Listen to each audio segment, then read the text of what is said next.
Lakshmi organic ने जहां हमें 5 महीने में 250% के रिटर्न दिए, वहीं अगर हम देखें तो इनका महाड़ में जो फ्लड आया था उसकी वजह से उनका जो शटडाउन हुआ था उसकी वजह से 6% नीचे चले गया था वो एक ही दिन में। बट क्या हमें आगे के रिजल्ट में ये सारी चीज़ें फ़र्क देखते हुए मिलने वाली है? अगर हम रिजल्ट देखें ना तो स्क्रीनर.com पर भी एकदम परफेक्ट रिजल्ट नहीं है।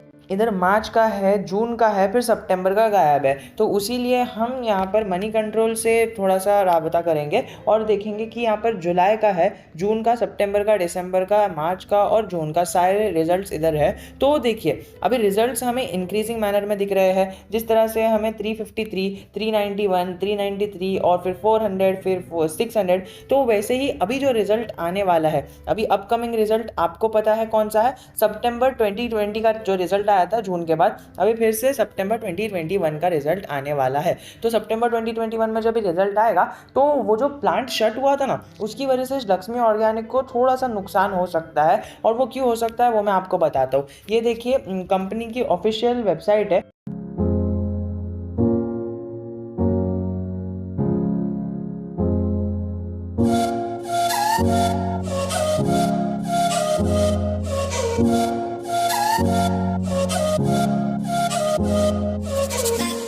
उधर इन्होंने लिखा है साफ अक्षरों में, Lakshmi organic is a specifically chemical manufacturer. और यहाँ पर 2 की बिजनेसेस है उसके, वो मैंने पिछले वीडियो में आपको डिस्क्राइब किया था।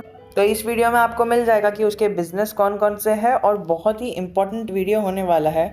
बट उस पर बातचीत ना करते हुए हम यहाँ पर देखेंगे तो इधर लिखा है वी आर सिग्मेट्रीज टू रिजेंबल और केयर। और ये सारी चीज़ें लिखने के बाद एक जो पैराग्राफ आता है, ये हमारे आज के वीडियो का टॉपिक बहुत इंपॉर्टेंट बताता है कि our plants are situated in a chemical park. वो रायगढ़ में सिचुएटेड है और महाराष्ट्र में सिचुएटेड है और 150 किलोमीटर साउथ और मुंबई में सिचुएटेड है। मतलब महाराष्ट्र के अंदर मुंबई और यहाँ पर रायगढ़। तो मुंबई के साउथ में 150 किलोमीटर में हमें ये प्लांट सेटअप होते हुए दिख रहा है और रायगढ़ में। और अगर हम न्यूज़ की माने तो न्यूज़ में हमें पढ़ने मिला था कि after shutting down Mahad unit due to floods the exchange has sought clarification on expected quantum of loss damage. और इनके पास जितना भी लॉस डैमेज हुआ था वो पूरा इन्होंने एक्सपेक्टेड लॉस यहाँ पर लिखा है। और लिखा है कि उनके यूनिट को शट डाउन करना पड़ा था। और ये न्यूज़ आई थी अराउंड जुलाई को। ओके, तो जुलाई हो गया, अभी अगस्त भी खत्म हो गया, अभी सितंबर चालू हुआ है,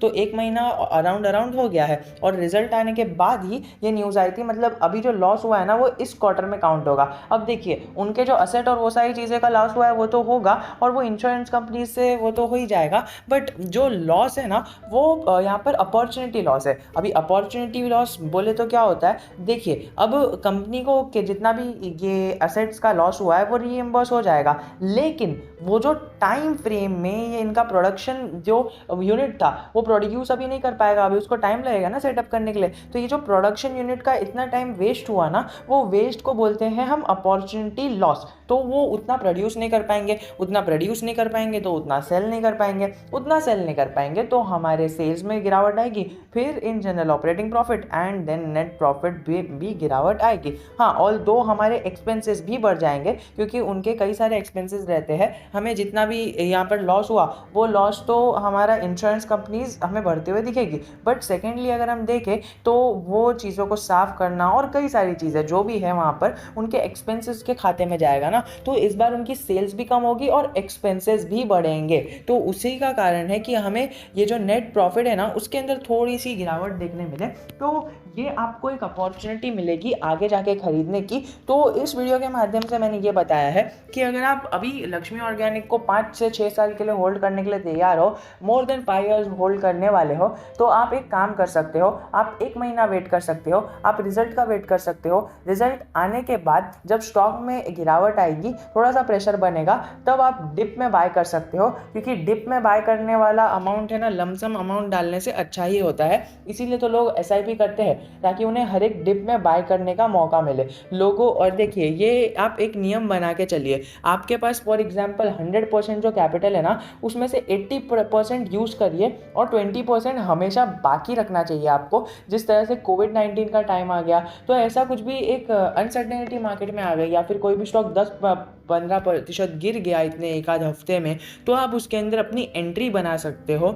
कभी भी पूरा कैपिटल आपको इन्वेस्ट नहीं करना चाहिए। 20% आपको एक अपॉर्चुनिटी कॉस्ट की तरह रखना चाहिए कि आपने फॉर एग्जांपल रखा 10 साल, या समझ लीजिए 5 साल 6 साल, ये पड़ा ही है पैसा। इससे अच्छा तो आप सोचोगे कि यार 5 से 6 साल से ये पैसा पड़ा ही है, इससे अच्छा मैं स्टॉक में डाल देता, ये पैसा डबल हो जाता। लेकिन नहीं दोस्तों, एक ही ऐसी अपॉर्चुनिटी आएगी। देखिए कोविड की कैसे आई, 40% मार्केट गिर गया, आप उसके अंदर अगर FNO कर लेते, आप उसके अंदर अगर खाली इन्वेस्टमेंट कर लेते ना उस टाइम पर, तो आज देखिए कितने सारे स्टॉक्स ने यहाँ पर 300-400% के भी रिटर्न्स दिए हैं। तो आप उसको भी यहाँ पर होल्ड करके चल सकते हो। अब अगर हम थोड़ी सी यहाँ पर बात कर लें कि स्टॉक की क्या यहाँ पर सेल्स ग्रोथ रही है, तो सेल्स ग्रोथ में देखें तो 10 साल का तो चलो डेटा ही हटा हुआ है। 5 साल में 11% की सेल्स, 3 साल में 9% की सेल्स, और अभी जो 15% की सेल्स चल रही है। और प्रॉफिट ग्रोथ देखें तो प्रॉफिट ग्रोथ यहाँ पर अनसर्टेन है। 5 साल में 37% और 3 इयर्स में थोड़ा सा बढ़ना चाहिए था, लेकिन फिर भी हमें उसके साथ ये एडजस्ट करने आना चाहिए।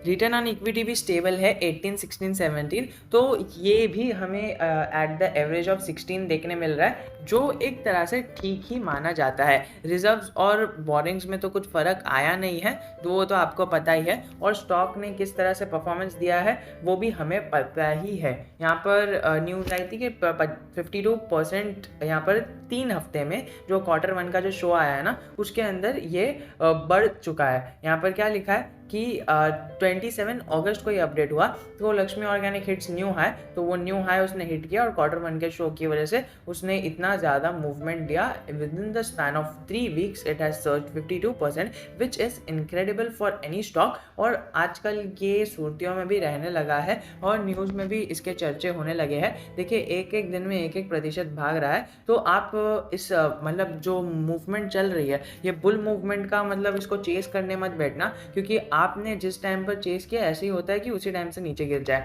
मैं आपको स्टॉक बाय करने के लिए मना नहीं कर रहा हूँ, या फिर सेल करने के लिए कुछ कह नहीं रहा हूँ। मैं बस आपको एक रिकमेंडेशन भी नहीं दे रहा हूँ। मैं बस आपको एक चीज़ बता रहा हूँ कि कभी भी हमें बुल रन को चेस नहीं करना चाहिए। जब स्टॉक न्यूज़ में आने लगे ना, तब समझ जाओ कि स्टॉक को सेल करने का टाइम आ गया। ये किसने, बड़े इन्वेस्टर ने कहा है, ये तो आपको पता ही है। स्टॉक डिविडेंड भी देता है, और PE रेशियो 57 है। और सेकेंडली हमें इसके अंदर दूसरी जो इन्फॉर्मेशन दिख रही है वो फिनोलॉजी पर दिखेगी। फिनोलॉजी का हम चार्ट ओपन करें ना, तो इसका जो फिन स्टार है उसमें सबसे कम स्टार इसके वैल्यूएशन पे मिला है, तो stock is at premium valuation. यही मैंने आपको अभी थोड़ी देर पहले समझाया, क्योंकि देखिए मैं पहले आपको बताता हूँ, देन मैं आपको सीधी चीज़ मैंने पहले बोलता हूँ एंड देन आपको बताता हूँ। ये देखिए आपको स्टॉक बहुत ज़्यादा हाई वैल्यूएशन पे मिल रहा है। अभी ऐसा नहीं है कि हाई वैल्यूएशन पे मिल रहा है तभी हमें एंट्री नहीं करनी है। अभी कुछ देर पहले मैंने यही कहा था कि आप थोड़ा सा फ्रेश एंट्री का वेट कर सकते हो, क्योंकि देखिए अभी तो स्टॉक बहुत ज़्यादा एक्सपेंसिव मिल रहा है जिस तरह से हमें फिनस्टार दिख रहा है। सेकेंडली